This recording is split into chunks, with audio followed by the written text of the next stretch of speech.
bergelar Kozhikode, kota pelabuhan di barat daya India. Perjalanan Ibnu Battuta di India merangkumi 10 tahun. Jika hari ini Ibnu Battuta berkunjung ke Calicut, seperti mana pada 1342, mungkin dia menemui beberapa perkara yang tidak berubah sejak 600 tahun dahulu. Jika anda ke Calicut, jangan lupa mengunjungi Sweetmeat Street atau SM Street. Jalan ini mengambil nama sempena manisan pencuci mulut atau halwa Calicut yang terkenal. Saya tertarik dengan pelbagai catatan Ibnu Battuta mengenai manisan. Ibnu Battuta merujuk lebih daripada 25 kali perihal manisan. Dari etimologi atau asal-usul nama, kita tahu manisan India menerima pengaruh dari masakan Arab. Contohnya, nama manisan seperti jalabi, Habashi, Misri, lukmah dan halwa berasal daripada perkataan Arab. Ini tidak menghairankan kerana perdagangan Arab dan India sudah berdagang antara Laut Merah, Teluk Parsi dan pesisiran pantai India seawal kurun ke-10. Black halwa very famous for Calicut because in the ancient times people used to take this in their puru in ships along the sea.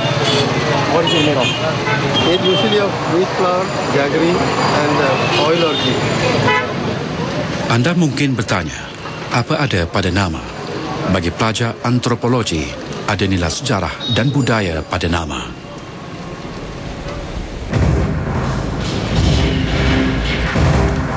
Bepor, 10 km ke selatan Calicut, terkenal sebagai pusat pembinaan uru, kapal tradisi Kerala. Tempahan kapal dari orang Arab diterima sejak 1500 tahun dahulu.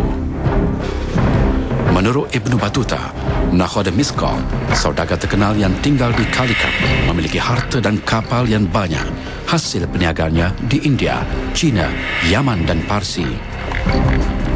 Jelas, kapal penting di kurun ke-14 untuk tujuan perdagangan, sekaligus menjana industri pembuatan kapal di Kerala. Saya meninjau warisan kraftangan turun-temurun ini di sebuah tapak pembinaan kapal di Bepor. Kapal ini diubah suai dengan reka bentuk moden. Oleh kerana bekalan kayu anjili atau Artocarpus hirsuta dan jati dari Banjaran Ghat Barat semakin terhad, kayu diimport dari negara lain termasuk Malaysia.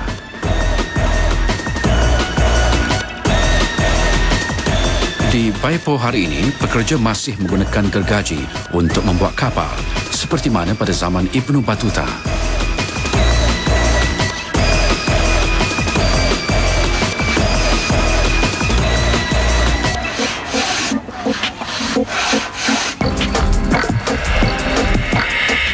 Membaca kisah Ibnu Battuta merentasi lautan menyedarkan saya betapa lautan yang luas bukan penghalang manusia. Kapal, pengembara dan lautan tidak dapat dipisahkan. Selagi manusia mempunyai cita, selagi itu dia berusaha menunaikannya.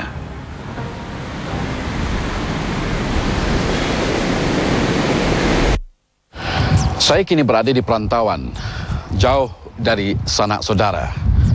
Tekak terasa sakit, mungkin kesan daripada perubahan cuaca. Gambaran seperti ini merupakan satu pengalaman, khususnya kepada pengembara-pengembara seperti Ibnu Battuta. Ibnu Battuta mengembara 75,000 km, bermusafir selama 29 tahun, merentasi 44 buah negara menurut atlas moden merangkumi benua Asia dan Afrika. Ibnu Battuta meninggalkan catatan paling menyeluruh mengenai Darussalam atau dunia Islam kurun ke-14 melalui rihlah, iaitu buku pengembaraan. Di Bijaya Ibnu Battuta Demak, dia dinasihati untuk tinggal di sana sehingga sembuh sebelum meneruskan perjalanannya. Namun, anak muda ini dengan tegas sambil berkata, "Sekiranya Allah mentakdirkan kematianku, biarlah kematianku itu dalam perjalanan dengan wajahku menghadap ke bumi Hijaz, iaitu ke arah Kaabah.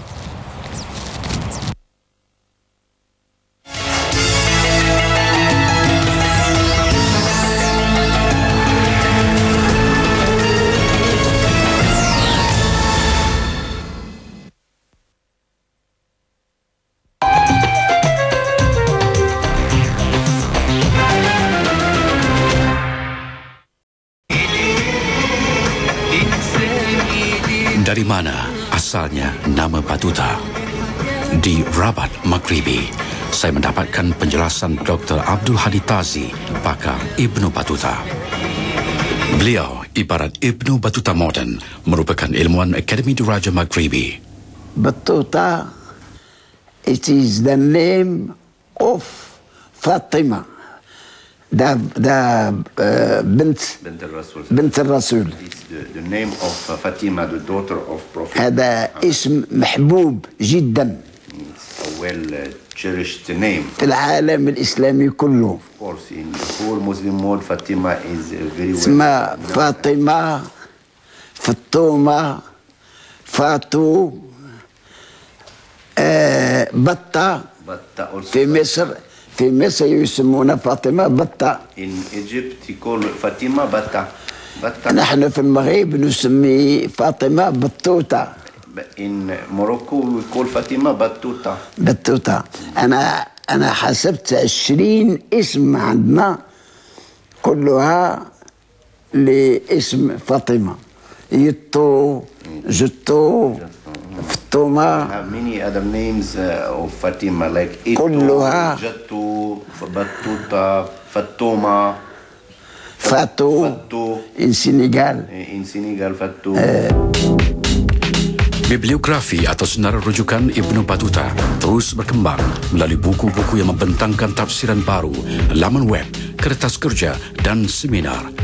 Sekaligus membuktikan pemerhatian ilmuwan Islam kurun ke-14 masih relevan di alaf baru ini. ابن بطوطة ذكر في الرحلة تبعه 1000 اسم جغرافي، 1000 موقع جغرافي، وكذلك 1000 اسم للأشخاص. بينما ماركو بولو عنده 20 اسم فقط. تنبغي نقول لولدنا بأنني مش ضد ماركو بولو، ولكني أريد أن أظهر أن ابن بطوطة كان قمة من القمم. Dr. Abdul Hadi Tazi merujuk pakar dari China, Profesor Du Xiangming, yang berpendapat Zhuangzhou berasal dari nama Qitong.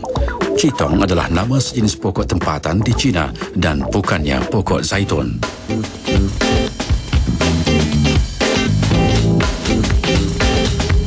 Pelabuhan Zaitun adalah antara pelabuhan terbesar di dunia atau boleh dikatakan sebagai paling besar. Di situ aku melihat lebih kurang 300 jong yang besar, manakala jumlah jong yang kecil pula tidak terkira banyaknya. Selain itu, kota ini mempunyai selat yang besar. Air lautnya mengalir masuk ke daratan sehingga bercampur dengan air sungai yang terbesar. Demikian catatan Ibnu Batuta lebih kurang 600 tahun yang lalu. Di sinilah pelabuhan Zaitun yang dimaksudkannya.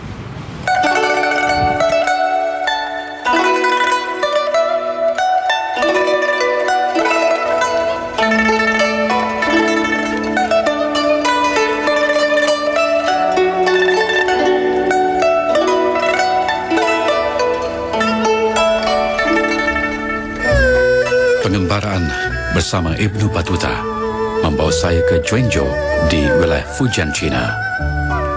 Zhuangzhou yang dikenali sebagai Zaitun pada kurun ke-14 kini bukan lagi pelabuhan terbesar di China. Namun, catatan Ibnu Batuta mengenai topografi pelabuhan begitu tepat.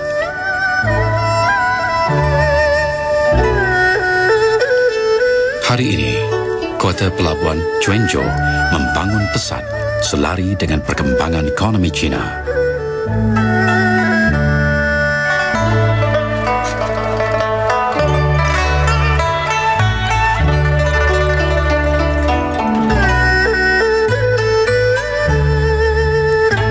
Saya sempat menziarah Masjid Cincin. Saya pasti Ibnu Battuta bersembahyang di masjid ini kerana menurut catatan Wu Jian pada dinasti Yuan, ada 6 atau 7 masjid di Zhuangzhou termasuk Masjid Ashab atau Cincin yang dibina pada 1009 Masihi atau 400 Hijrah.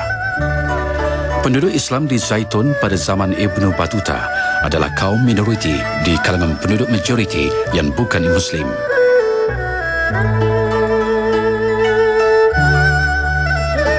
Di Zaitun, Ibnu Battuta bertemu dengan ramai penduduk Islam, termasuk golongan saudagar. Apabila mereka saling bertemu, mereka benar-benar gembira, lalu berkata, saudagar ini datang dari negara Islam. Pada 1961, kerajaan China mengisytihar Masjid Ashab yang kini berusia hampir 1000 tahun sebagai bangunan yang dilindungi kerana nilai sejarah dan budaya, satu mercu tanda perkembangan Islam di China.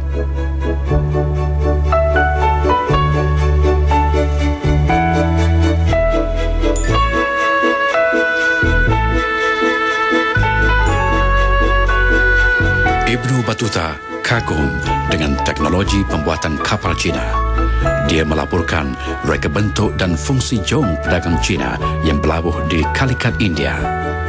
Seperti Ibnu Battuta, saya terpegun melihat jong Cina berusia lebih 600 tahun yang kini disimpan di Museum Maritim Zhuangzhou.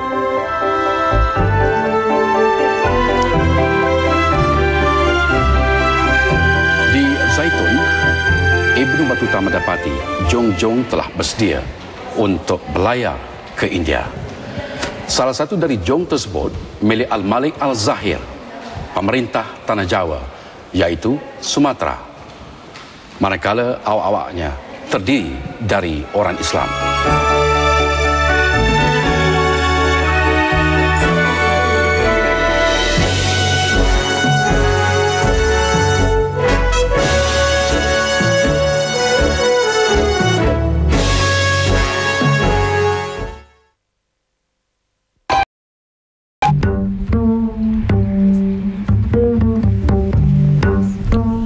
Pada awal 1356, Sultan Abu Inan, penguasa Marinid dan Maghribi, menugaskan Ibnu Juzai, seorang sarjana sastra muda dari Andalusia, untuk mencatat pengembaraan Ibnu Battuta.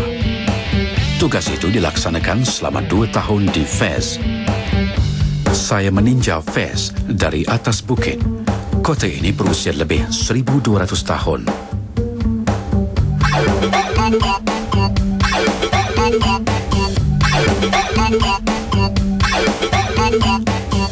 Di kota inilah Ibnu Battuta menetap untuk mengisahkan pengembaraannya.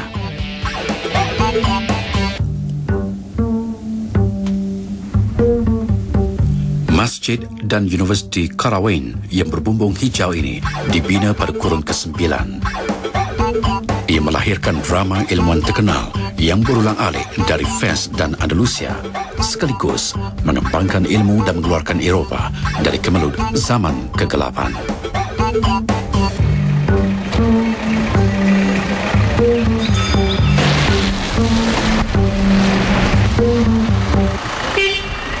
كانت فاس هي العاصمة السياسية، العاصمة العلمية أيضا، والإشعاع للجامع القرويين والمدارس ديالو. Di Fez, Ibnu Battuta di bawah titah Sultan Abu Inan bertungkus lumus selama 2 tahun bersama sastrawan dan pemuisi Andalus Ibnu Juzai, mengabadikan pengalamannya dalam tulisan berbentuk rihlah atau buku pengembaraan. Saya melihat madrasah yang dibina Sultan Abu Inan. Tanpa pemerintah yang mencintai ilmu seperti Sultan Abu Inan, pasti kisah pengembaraan Ibnu Battuta hilang begitu saja. Ilmuwan Islam berkembang jika ada pemimpin yang mencintai ilmu. Selepas 29 tahun bermusafir, Ibnu Battuta membuat rumusan bahawa bumi kelahirannya, Maghribi, adalah bumi bertuah kerana buah-buahan, bekalan air dan makanan yang lumrah. Melewati kota sejarah Fez, saya berasa seolah-olah dalam kapsul masa kurun ke-14.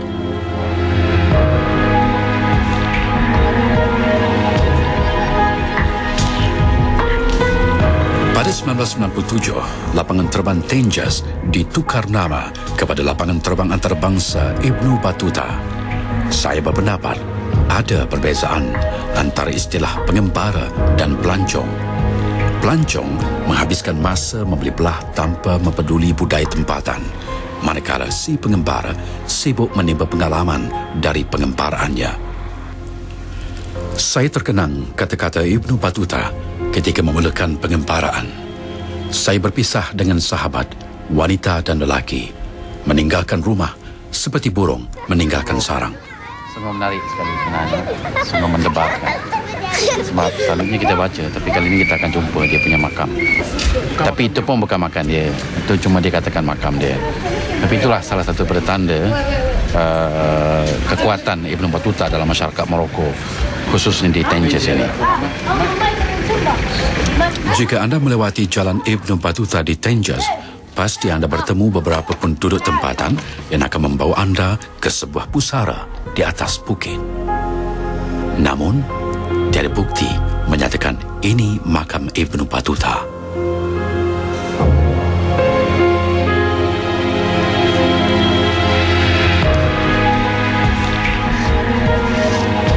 Tidak ramai orang yang mengetahui yang Ibnu Battuta telah memulakan pengembaraan beliau apabila beliau pada umur 21 tahun. Ini merupakan satu usia yang muda bagi seseorang di kurun beliau. Apa yang kita boleh pelajari di sini adalah di mana kita perlu menggalakkan generasi muda kita, warga belia kita untuk lebih mengembara ke seluruh dunia. Saya dapati berbanding dengan remaja-remaja lain seperti remaja daripada Jepun ataupun Amerika Syarikat, remaja Malaysia jarang mengembara.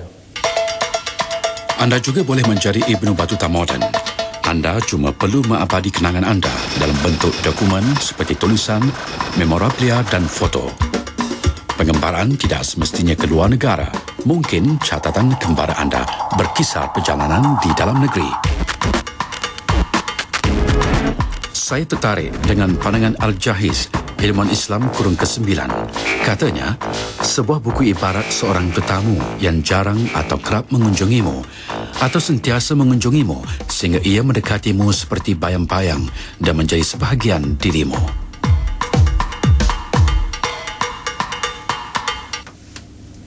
أنا أعتقد أن ابن بطوطة دفن في أنفا في الدار البيضاء. أنفا كانت في وقت ابن بطوطة عاصمة علمية. هنا في هذا الكتاب يقول: إذا مت فلا تبحثوا عن قبري في التراب ولكن ابحثوا عنه في قلوبكم. إذا كنتم موجودا في قلوبكم فهذا كاف. إن قالها مولانا جلال الدين الرومي. مولانا جلال الدين الرومي فيلسوف كبير. Pengaruh semangat penerakan Ibnu Battuta tidak terhad di bumi. Ibnu Battuta melaporkan kapal Cina yang besar atau jong mempunyai 3 hingga 12 layar terdiri daripada batang buluh yang dianyam seperti tikar. Layar ini tidak pernah diturunkan dan akan dipusing mengikut hala angin. Melalui catatannya, Ibnu Battuta berharap pembaca di dunia Arab membuka minda mempelajari kehebatan sains dan teknologi peradaban lain. Bagi saya, pada catatan ilmiah seperti inilah terletaknya kunci motivasi Ibnu Battuta untuk mengembara, iaitu merantau dan menimba ilmu di bumi ini dan dan melihat kekuasaan Allah. Tahukah anda, dinasti Ming di China jatuh setelah ia mengamal dasar tutup pintu, membatal ekspedisi dan perdagangan antarabangsa yang akhirnya dikuasai penjajah barat.